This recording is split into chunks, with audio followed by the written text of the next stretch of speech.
Good morning to you, an early morning this time because I'm off for another meeting. So we had to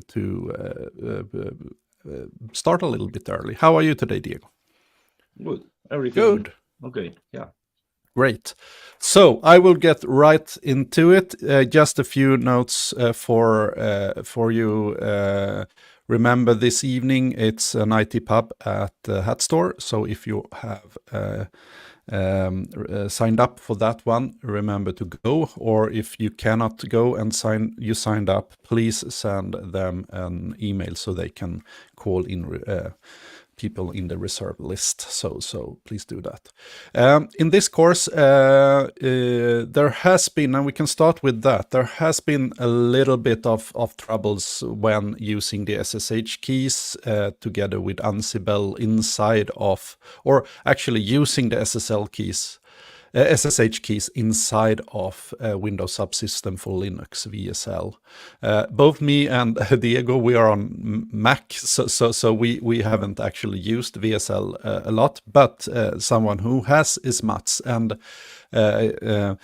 so he has given me a lecture about how things work. And so what happens is inside VSL you will get a mount for mounting your I mean, you can see them as two completely different machines. You have the Linux machine inside of Windows, and then you have your Windows machines. And of course, you can do a lot of magic between those machines. You can even set it up so that the Linux machine uses the SSH agent in the Windows machines. So everything is, I mean, if you add an SSH key to the Windows machine, it will also become available inside of VSL. However, Mats said it's actually might be a good thing not to do that. There are guides how to do that, and you can do that, and it will work. But Mats thinks it better to isolate those two environments completely, because I mean, then you have a Linux machine that is only for the course, and that has nothing to do with the Windows machine.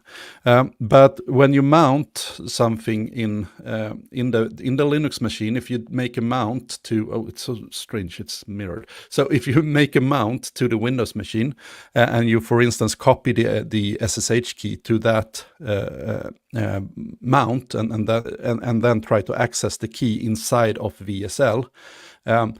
Then that key is actually in the Windows system. It's not on the Linux system. So if you try to change the access rights and schmod it to whatever the key needs, 600, it will not work.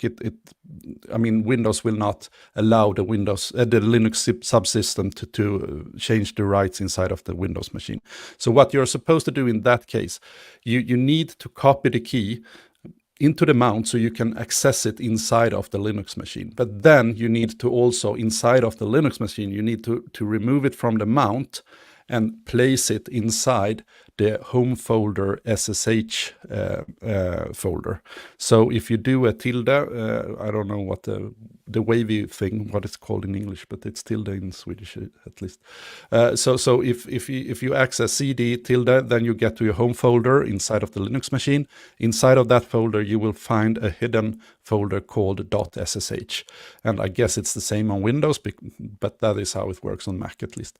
And then you copy the file into that SSH folder, and then you can change the access rights, and then you can add that SSH key to the SSH agent using SSH add.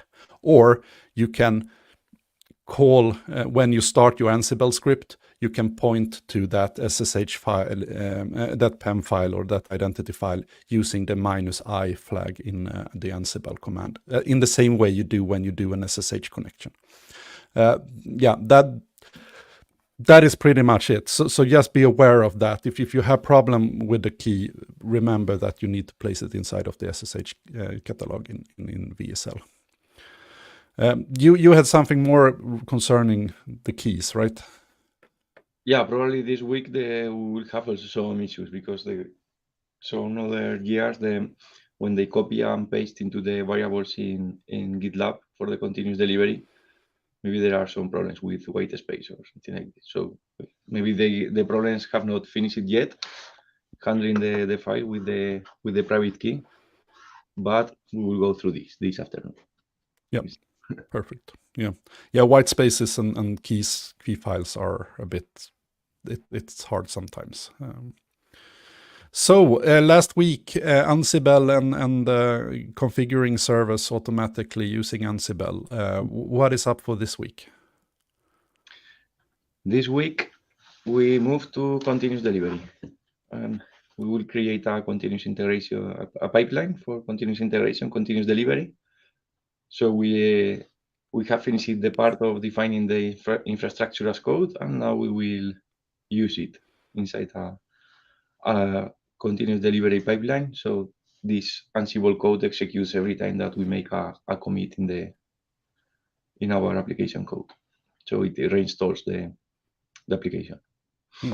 So in theory, and I guess you can do this in different ways. So when you push something and make a commit and push that to GitLab, then Terraform could do the job of creating the environment, and then Ansible to provision everything, and then put the code on those machines and test it, and then just break everything down again if you want to do it that way. Or is that the best way, or is it better to have like a built environment using Terraform and just use Ansible for provisioning and putting the code there? Or what's the correct way of doing If it? we extend for more time this part, other years, we will also include the Terraform code, so each push it can execute in clean machines.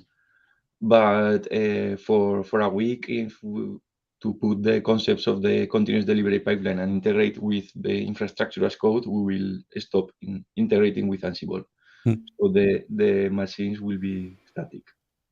Yep. They will not be created every time. No. Good.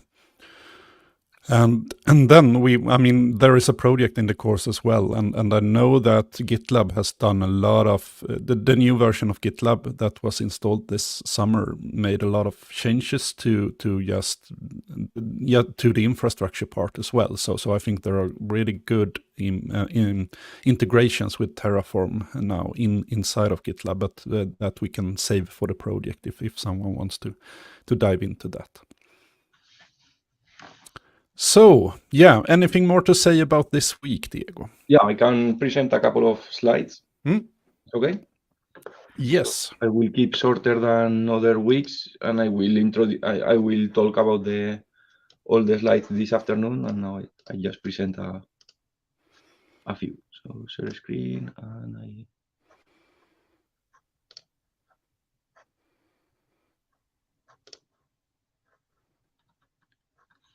not this entire screen.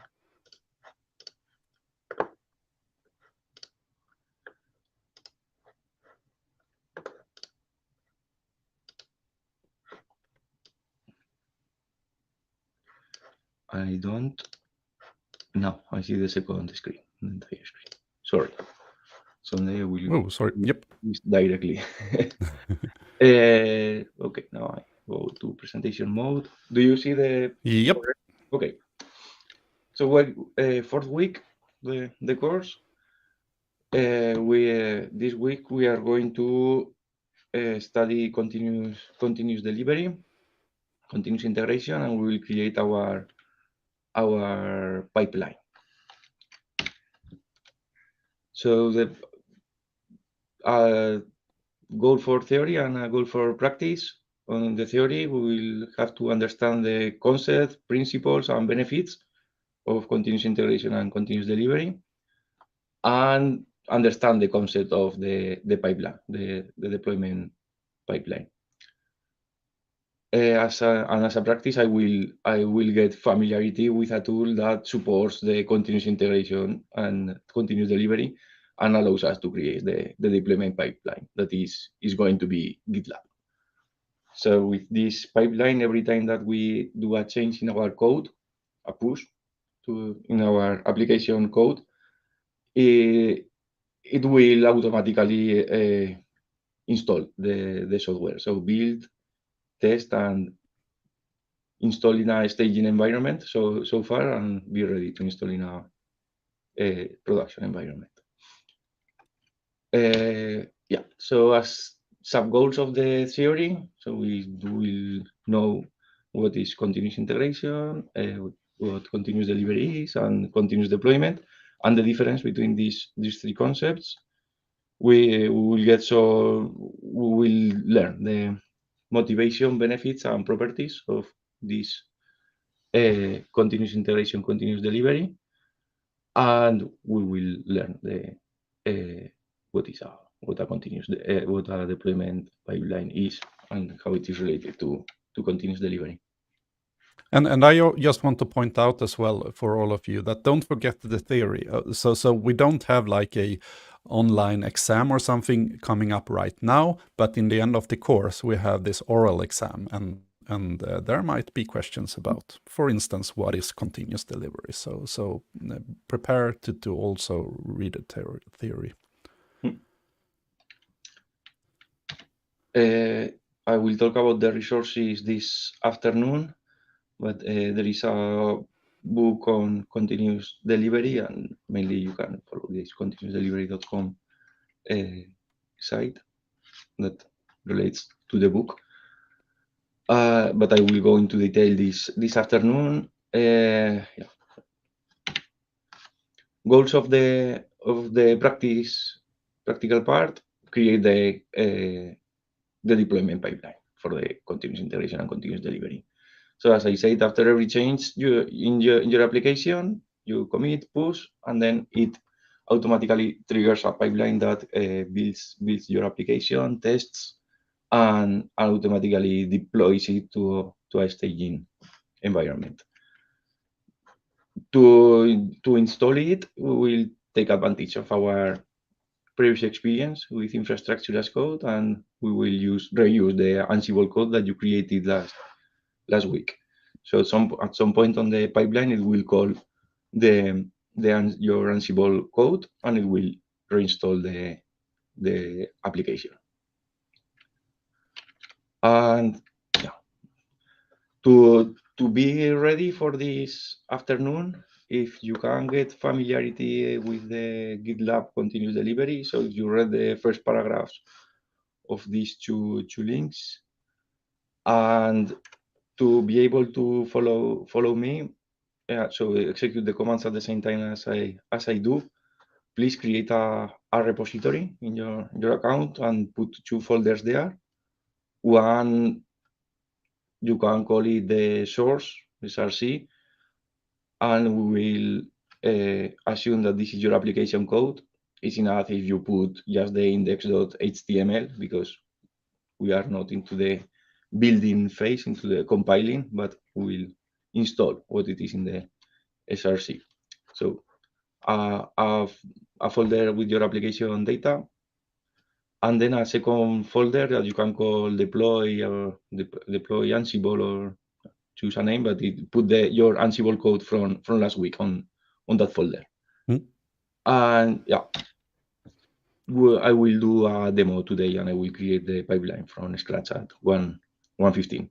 Yep. And I will have these two folders. So yeah, and you can do that inside of your exercise. You have an exercise group on your student account, so create a new project inside of that one. Do you need a project for source and a project for deploy, or is it one project with folders source and deploy?